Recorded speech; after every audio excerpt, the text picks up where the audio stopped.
with marriage, people have these ideas and expectations about what it will actually be like. But it's not actually a happily ever after without a lot of hard work. And that's exactly what we're going to discuss in today's episode. It's definitely right to live with each other. Yeah. For starters, 100% before you do get married. That is one of the biggest benefits, because you're seeing someone in their most comfortable state. But you know, to be able to understand someone 100% fully in a certain time frame is impossible. So, you know, there is no minimum requirement of how much you should know about someone. But I do think that before you get married to someone, you should make every effort to understand them in every way, in possible terms. You know, spend time with them. Don't isolate yourselves, but go on these dates, spend time at home, understand what they're like living at home, understand what they're like when they see their friends. You know, try and learn to understand who they are as a person, which naturally you would want to do if you're falling in love with someone and building that relationship. Yeah, no, I totally agree. I mean, marriage is a very, very expensive thing to do and a very big commitment, because when you're married, you can't just walk away. You know, it's a big commitment in the sense of not just your life commitment, but a financial commitment too. If me and you were to separate today, we now need to go through courts. We need to get solicitors involved, lawyers, go through proper divorce processes. Do you know what I mean? We have to split things that we both technically own in the middle, and it's a bit of a process. So I definitely think that for me, if someone was to get married to someone, I think you need to spend a ton load of time together and really, really understand the good and the bad, and be willing to compromise on both angles. We're going to now delve into the struggles of married life. What are the most common struggles that a married couple face on a day-to-day? Disagreements, because disagreements you all know, the time. You're your own person, Yes. and there are certain things, certain ways that you do things, and living under the same roof, there's a lot of disagreements. You know, just the smallest things can cause big arguments, and that is a daily battle in itself. We do have compromise as well. For example, I cook, she cleans. You like to clean, I like to cook, and we both work out a middle ground, which is that. Do you know what I mean? And I think it's quite important to have that compromise, not just for that, but in any relationship, like little things. You know, who's going to look after the kids? Who's going to do the washing? Are you just going to have your friends around all the time? Can I have my friends around whenever I want? Is it like, do you know what I mean? There's like so many things to kind of discuss and compromise. You have to accept that although you're your own person, you're sharing your life together. Yeah. Right? And to share is to be fair and respect one another. I love that. I like my little rhyme. My name's Tanya. To share is to be fair. I want to sing it now. Share. Fair.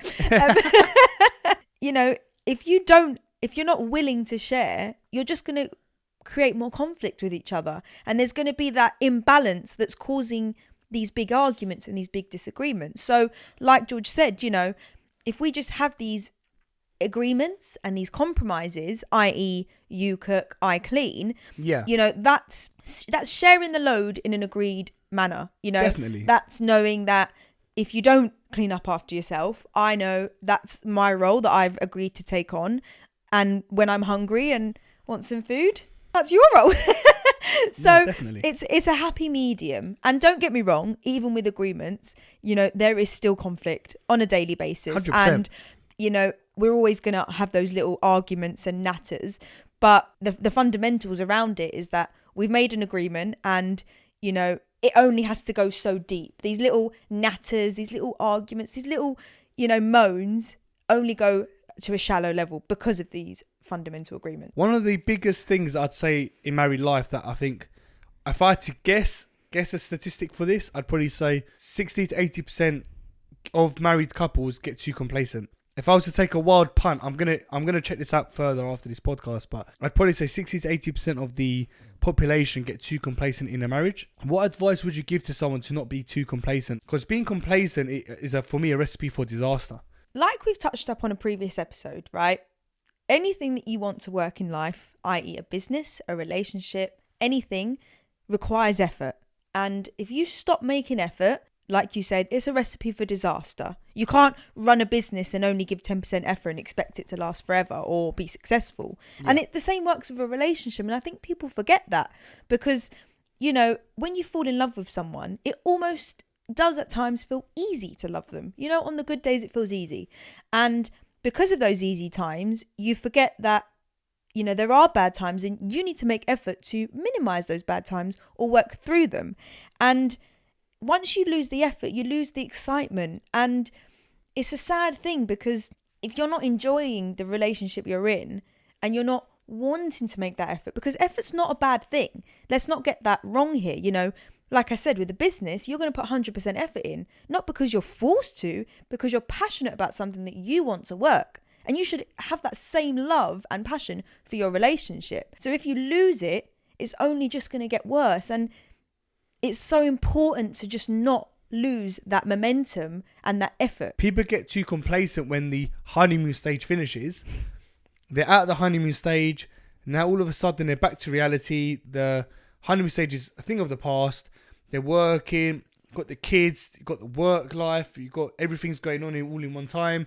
You know, you're kind of in a trap where you just kind of work, you eat, you sleep, work, eat, sleep, work, eat, sleep. But who's to say that that wasn't what it was like at the beginning? You know, there's a misconception with honeymoon stage, because they put it on like a time limit. They say, you know, the first year is the best year, and then it all goes downhill. But what changes? You know, you still have your daily jobs, you still have your kids, you still have your family life, you still have all those responsibilities. Yeah. But why is it that this honeymoon stage, you forget about that and it makes it so simple? It's so true. I think appreciation is a big deal. Yeah, because I think if you don't appreciate what the other person's doing for you, I think that's where you can get complacent. Because I think there's a fine line between expectation and appreciation. Absolutely. For example, we've just discussed that I cook the majority of the time and Tanya cleans, but I won't make mess on purpose and just expect you to clean it. And if you do, I'd obviously be grateful that you have cleaned up. It's the same way when I cook, you're like, oh, thank you, this is nice, you know. You're not like sitting there saying, you know, you're doing your job is, I expect it, and getting too complacent with having food at the same time. Like you once touched on, entitlement, right? Entitlement, and exactly. That's your biggest put off, because that is my biggest put off. It is. What episode did we talk about entitlement? Is it the first episode? That was that was episode 1, I think.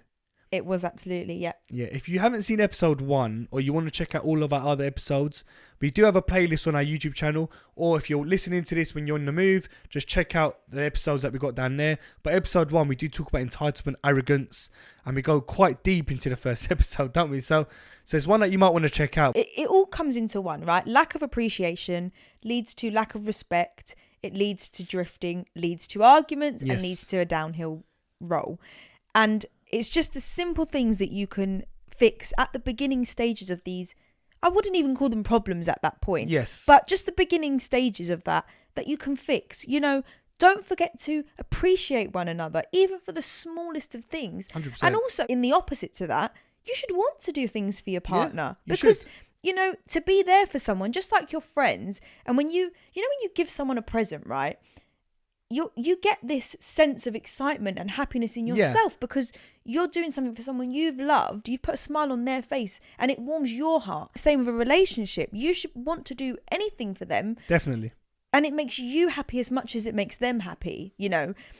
And I think that's where you get complacent, because you assume that, why should you have to do these things? Why should you have to go out of your way? Because you're married and it's, you know, you've signed up to one another now, so you shouldn't have to bother. But it's a daily battle, like you said, and you should never stop giving your effort to someone. No, I totally agree. So the number one thing that you guys can take from this part of this conversation is appreciate each other more. If you feel like the honeymoon stage is a thing of the past and you genuinely feel that you're a bit like lost in your relationship, appreciate each other. You know, gratitude is absolute key. This brings me back to the compromise side of it, obviously, because compromise is a big deal, and we need to have our roles and responsibilities in any marriage, but we need to have each other's back. So it's got to be a case of if the going gets tough, it's all hands on deck, and I think that's so important. Do you think that our relationship has changed in any way since we tied the knot and actually got married? I do think that our dynamics changed. Yeah. I think that for us, there is that positive element of, you know, we've made that commitment to each other. Like you touched on before, it's not as simple now as just to walk away and give up. You've made that commitment in front of your family and friends.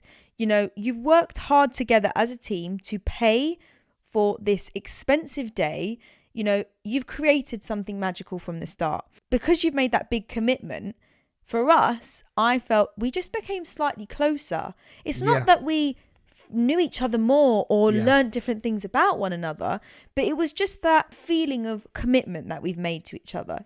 So you feel like our commitment has increased quite a lot since we got married, and that's kind of a change that you've noticed. Obviously, you're fully committed to one another, right? And the funny thing is that touching on the commitment side, Yeah.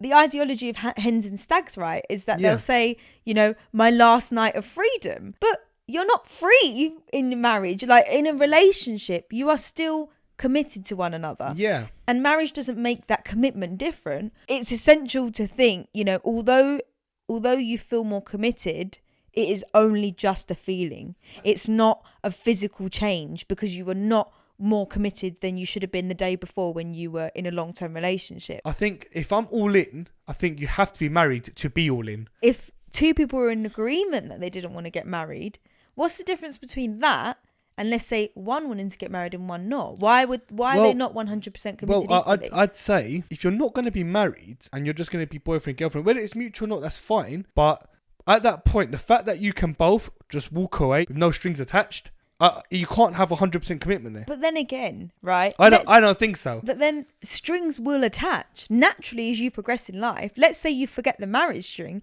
Let's say you buy a house together. Let's say you have children together, but you're not married. Yeah. Those are strings attached. Yeah. And although, you don't have to divorce to leave, you have a big break in the middle that you could walk away from hard things. You still have children between you. You still have finances between you. Surely that is enough of a commitment. No, I'm saying marriage is a commitment in itself. There's different commitments in life, but to have a 100% commitment, you need to have something on paper in writing. Whether you're buying a property, whether you're buying a car, whether you're gonna get married and you want to be 100% loyal and commit to that one person, yeah, and you want to show it, there needs to be something in writing to have that. I can't walk into a dealership and say, listen, I want to buy this car off you, but I don't want to sign any contracts. Can I just trust me? I'm going to be paying you every month. Just let me have it. Put it this way, right? Because the second you get married, there's a level of responsibility that you put on yourself. See, okay, I'm a big believer in marriage, and I love what it stands for, and I'm passionate about it. Just because you've got a document which you can still walk away from. Okay, don't get me wrong. There's a lot of turmoil to walk away from that document. It is still just paper. So whether there's paper there, I disagree. Whether there's a paper there or not, you still can walk away. But you can't just walk away. Not as easily, no. But you can. You are legally together. In a relationship, you can't tell someone to do something and expect them to listen, right? Yeah. So I can't say to you, you cannot cheat on me.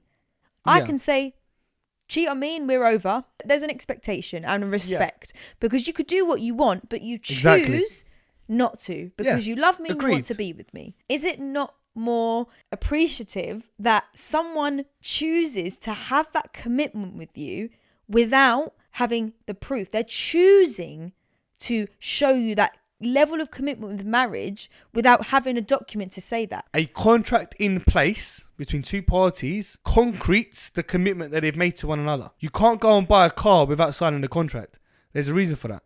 You can't go and buy a house without signing a contract. There's a reason for that. You can't fully commit to something without a contract. And that's why I say to you, you cannot say, I'm 100% all in with this commitment without something being a legally binding contract. Everything is its separate self. Everything's separate, exactly. Okay, fine. Okay, so we're not saying that if you don't have a property together, you're not 100% committed. No, it's more just every single thing you do, i.e. buying a property, contract between you, having a marriage between you, document between you. I am in agreement with marriage and I know what it stands for.